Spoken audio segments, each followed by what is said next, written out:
Let's go now to California and visit this young boy who is getting ready for a very serious operation.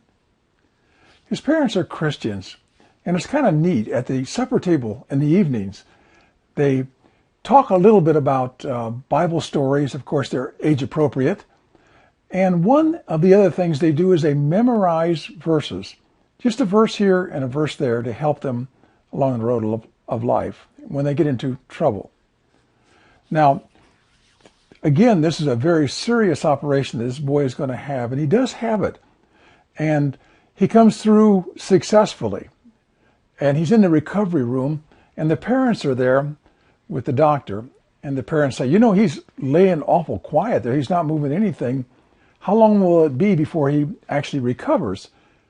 And the doctor said, well, right now he's actually fully conscious, but his body is completely paralyzed for a while. Now he'll come out of it, but for right now, his body is just completely paralyzed. And the parents looked at him and they said, what? You mean to tell me he's in a awake and he doesn't know where he's at and he doesn't know what to do? And the doctor said, well, yes, I guess, but this is just part of the procedure. This is just the way it's supposed to be. And the parents got down on their knees right away beside the boy, and they started praying. Now let's take a real good look at where this boy is. Right now, he wakes up and he can't see, he can't smell, he can't hear, he can't touch. He's in a dark spot, like a dark vacuum, and he has nothing to hold on to. There's nothing there. And he doesn't know if he's alive or dead. He doesn't know if it's going to last for 5 minutes or for an eternity. He has no idea. He has nothing to hang on to. And so they're praying very fervently by his bed. And they're waiting for him to come around. They're trying to figure out what is going through his mind right now. And all of a sudden they see his lips move just a little bit. And they get close and they can't hear a thing. And pretty soon they move a little more. And they hear a whisper. And they get over close and they still can't make out what it is. And then all of a sudden, they can begin to hear some kind of a message. And they put their ear right on his lips. And he's saying, when I am afraid, I will trust in God. Whenever I'm afraid, I will trust in thee. It was Psalm 56:3, the one they had been memorizing at the supper table. Whenever I am afraid, I will trust in thee. And he said it over again and over again. Whenever I am afraid, I will trust in thee. And pretty soon, he opened his eyes. Now, what can we learn from this young boy? Well, let's look at a couple questions here. The story of the young boy and his operation illustrates several truths. The stronger our faith, the more we can trust that God is there, even when we don't feel it. Number 2, that strong faith is available to everyone who loves and trusts the Lord as their God and their friend, even a small boy. Number 3, that God hears and answers those who place their trust in him, even when they must go against their feelings to do so. Number 4, that just because we are experiencing pain doesn't necessarily mean that God is disappointed with us. In fact, it may mean he is pleased and is putting us in trying situations to develop a greater faith and the ability to deal with all situations that life brings our way. That by memorizing and repeating several Bible verses, we can keep from being overwhelmed when confronted with difficult situations.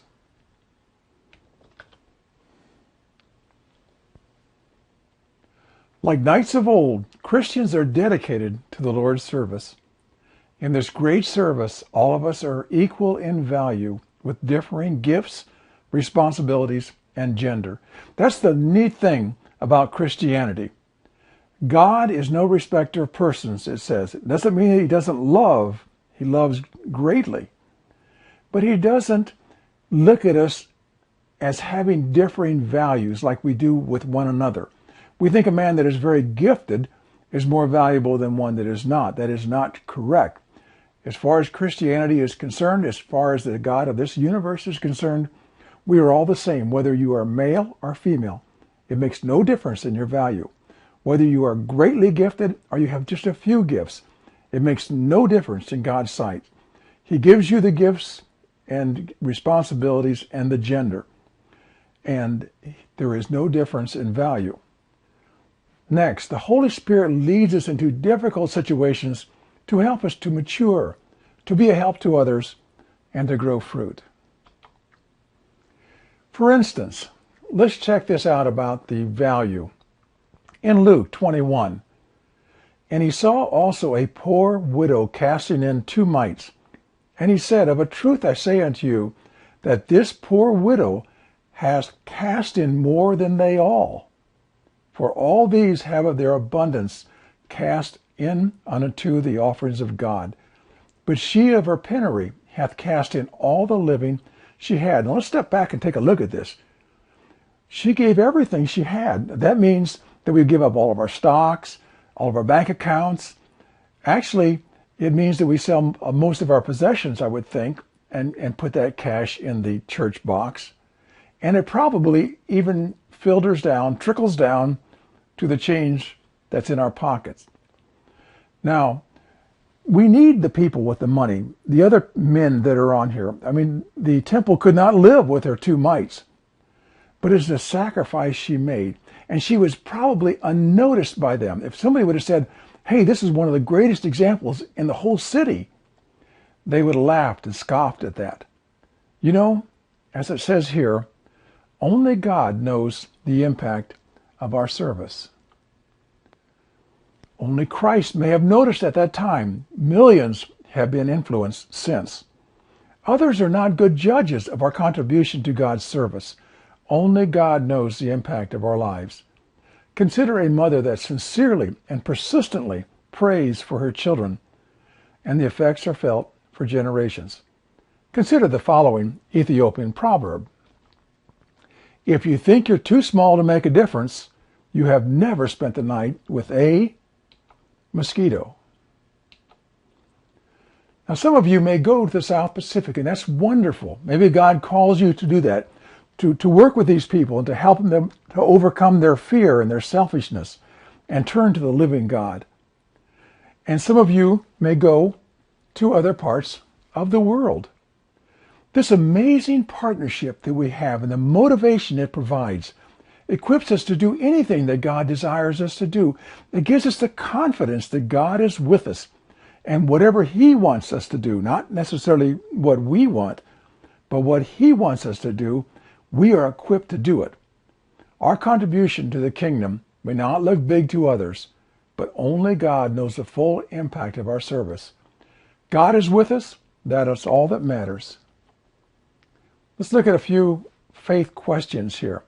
B, a high priority of the Holy Spirit in His leadership of our heart is to make us like Christ. He does not want us to be like the spoiled, arrogant children of some kings, but rather like Christ, who is dedicated to serving others. After 100 trillion years in heaven, the very early stages of eternity, the sufferings of this life will be lost in the unbelievable, inexpressible joy we will experience. And C, just because the believer has the Holy Spirit within doesn't mean that his directions will be easy. It requires a real effort on our part, the part of the believer. But that effort is motivated mostly by love, gratitude, and assurance. The question is, can we really have a close relationship with God? Is it possible that God could really love us who are so inferior to Him? Is it possible that we can love Him? I'm going to give you an illustration of a man that probably exemplifies that as much as any example I could give you. But the answer, my friend, is yes, you can have a relationship with God that is second to none. Let's go to some church somewhere in the United States. I'm not going to pick on any church, but in this church is a really interesting character. I call him the gruff deacon. Now, the gruff deacon was all about rules. There's nothing wrong with rules, and we need rules and discipline in our lives if we're going to live a Christian life. But rules without compassion are like the old law. They don't get us anywhere. They don't help us. They just condemn us. They just put us down. They're critical, and we have no recourse. And this is what he was like. He was kind of cold and kind of aloof and detached from the people. But one day he went to the doctor to get his normal annual test, and the doctor brought him into the office and said, "Hey, I have some very bad news for you, Deacon. You have a terminal disease, and you got about 1 to 2 months to live, and that's it, and we can see no way that you can be cured of this."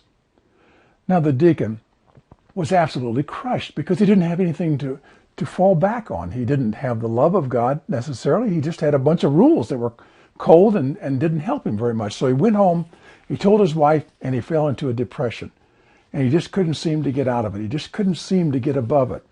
He was scared to death to die.